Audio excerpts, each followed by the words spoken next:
So hello friends, welcome back to free time knowledge. आज का topic है diesel engine के बारे में।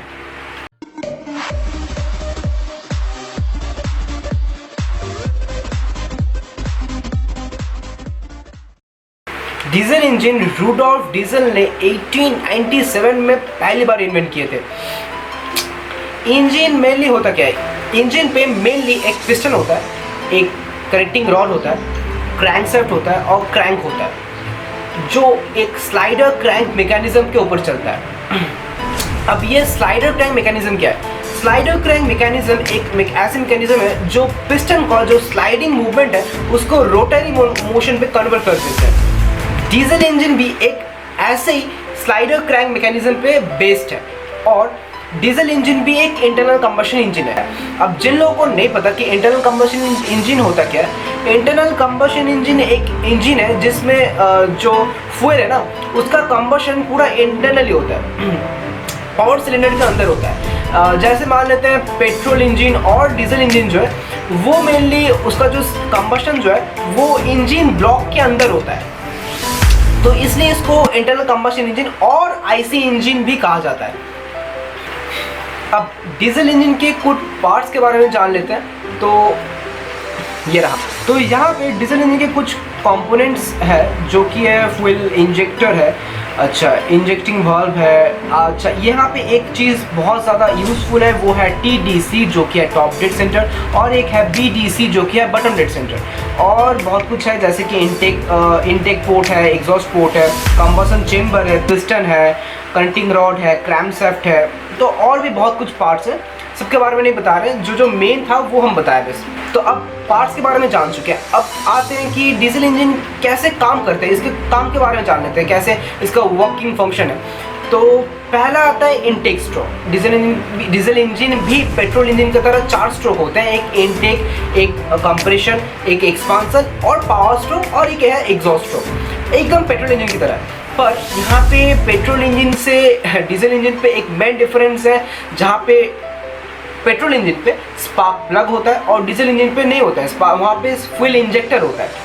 अच्छा वो सब थोड़ा बाद में करेंगे, पहले इसके बारे में वर्किंग फंक्शन के बारे में जान लेते हैं। तो पहले आता है इनटेक स्ट्रोक। इनटेक स्ट्रोक पे पिस्टन जो है वो टॉप डेड सेंटर से बॉटम डेड सेंटर तक जाता है और इसके कारण एक सिलेंडर के अंदर ना एक वैक्यूम क्रिएट होता है। ये वैक्यूम होने की वजह से एक प्रेशर डिफरेंस क्रिएट होता है और इस प्रेशर डिफरेंस होने के कारण इनटेक वाल्व ओपन हो जाता है और एयर का मॉलिक्यूल्स जो है वो सिलेंडर के अंदर आके पूरी तरीके से फील कर देता है उसको, सिलेंडर को।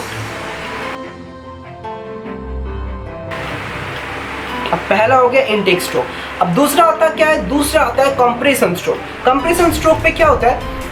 पिस्टन जो है वो बीडीसी से वापस टीडीसी तक जा रहा है और इस समय एयर को पूरी तरीके से कंप्रेस दिया जाता है। मतलब इस समय क्या होता है, एयर जो है वो पूरी तरीके से सिलेंडर के अंदर है ना, वो कंप्रेस होते जा रहा है और इस समय इनलेट वाल्व और एग्जॉस्ट वाल्व दोनों क्लोज रहते हैं और ये कंप्रेस होने के कारण अंदर पे सिलेंडर के अंदर प्रेशर और टेम्परेचर बहुत ज़्यादा बढ़ जाता है। एयर का जो प्रेशर टेम्परेचर वो बहुत ज़्यादा बढ़ जाता है। अब जब कंप्रेशन खत्म हो गया ना तो उसके अंदर इतना ज़्यादा टेम्परेचर, उस एयर के अंदर इतना ज़्यादा टेम्परेचर और प्रेशर बढ़ गया कि जब भी डीजल का जो एक फ्यूल का ना एक इग्निशन टेम्परेचर होता है वो इग्निशन टेम्परेचर तक चला गया। अब थर्ड आता है पावर स्ट्रोक के पास। अब इसके अंदर जब भी फ्यूल को इंजेक्ट किया जाता है स्प्रे के थ्रू, तभी क्या करते हैं कि डीजल का जो मॉलिक्यूल्स है वो मॉलिक्यूल्स हीट एनर्जी को एब्जॉर्ब कर लेते हैं। एयर के अंदर जो हीट एनर्जी था ना उसको एब्जॉर्ब करने के बाद ही जल जाता है और इस जलने के कारण एक पिस्टन के ऊपर ना एक थ्रस्ट पैदा हो गया। अब ये थ्रस्ट होने के कारण सिलेंडर को नीचे की तरफ धकेल दिया और due to slider crank mechanism ये जो स्लाइडिंग मोशन था उसको क्रैंक ने रोटरी मोशन पे कन्वर्ट कर दिया और इस कारण जो पावर स्ट्रोक है वो बहुत ज़्यादा ज़रूरी है क्योंकि इसके कारण एक कार को चलाने के लिए काम में आता है। यही पावर स्ट्रोक कार को मेनली चलाता है, इसके लिए इंजन चलता है। अब लास्ट आता है एग्जॉस्ट स्ट्रोक। ये पावर स्ट्रोक पे जो भी जल गया ना, वो जो फ्यूल था वो जल गया। अब ये फ्यूल जल जाने की वजह से जो अनबर्न पार्टिकल था या फिर गैस था जो जल गया था वो तो सिलेंडर के अंदर फील कर चुका है ना, उसको निकालना ज़रूरी है वरना साइकिल कंप्लीट नहीं होगा ना। तो इसलिए क्या होता है कि एग्जॉस्ट वाल्व ओपन हो जाता है और प्रेशर डिफरेंस के कारण जो अंदर का जो गैस था वो बाहर चला जाता है। ये होता है एग्जॉस्ट स्ट्रोक पे। तो ये हो गया कंप्लीट 4 स्ट्रोक।